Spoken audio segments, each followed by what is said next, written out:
ভারতে ইলিশ মাছের রপ্তানি বন্ধ হলে ইলিশ মাছের দাম কমে যাবে, এটা ভেবে এখনও যারা স্বপ্ন দেখছেন, ইলিশ মাছ কম দামে খাওয়ার জন্য অপেক্ষা করছেন, তারা শুধু স্বপ্নই দেখতে থাকুন।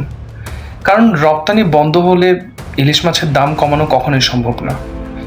বিগত কয়েকদিন ধরে শুনছি প্রচুর পরিমাণ সমুদ্রে ইলিশ ধরা পড়ছে, আড়তগুলো ইলিশে পরিপূর্ণ হয়ে গেছে, কিন্তু বাজারে তেমন কোনো ইলিশ নেই, দামও কমছে না। ভারতে ইলিশ মাছ রপ্তানি বন্ধ করার পরেও কেন ইলিশের দাম কমছে না, এর কিছু কারণ আমি খুঁজে পেয়েছি। 1 বছরের বেশি সময় ধরে ইলিশ মাছকে সংরক্ষণ করে রাখতে পারে, অনেকে আবার 2 বছর পর্যন্ত ইলিশ মাছ সংরক্ষণ করে রাখে। তবে বর্তমানে যেসব ইলিশ ধরা পড়ছে তার কিছু অংশ ভারতে অবৈধ পথে চলে যাচ্ছে, আর কিছু অংশ বাংলাদেশের বিভিন্ন জায়গায় যাচ্ছে। আর সবচেয়ে বড় অংশটি আড়তদার ও ব্যবসায়ীরা ফ্রিজ আপ করে সংরক্ষণ করে রাখছে। ওই যে বললাম, 1 থেকে 2 বছর পর্যন্ত ইলিশ মাছ সংরক্ষণ করে রাখা যায়।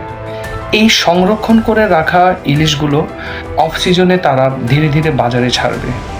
যাই হোক, মূলত এই মজুতদার ও ব্যবসায়ীরা ইলিশ মাছের সিন্ডিকেট কন্ট্রোল করে রাখে। আপনারা বাজারে গেলে দেখবেন ইলিশ মাছের চোখ আর শরীরটা অনেকটা নরম।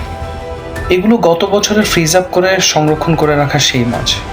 এই মাছগুলো হিমাগার থেকে বের করে এখনকার মাছের সঙ্গে কৌশলে মিশিয়ে তারা বিক্রি করছে।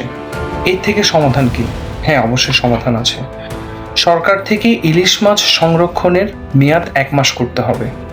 1 মাসের বেশি সময় ধরে কোনো মজুতদার ও ব্যবসায়ী যদি সংরক্ষণ করে রাখে, তাহলে তাকে 10 বছরের কারাদণ্ড, 3 লক্ষ টাকা তাকে জরিমানা করতে হবে।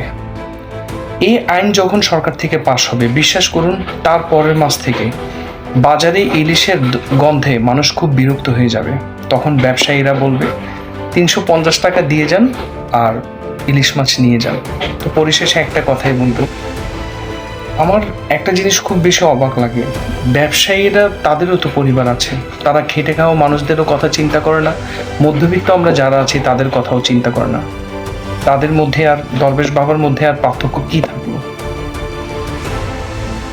আমি যতটুকু চেষ্টা করেছি ভালোভাবে উপস্থাপন করার জন্য, আশা করি বুঝতে পেরেছেন। ভালো থাকবেন।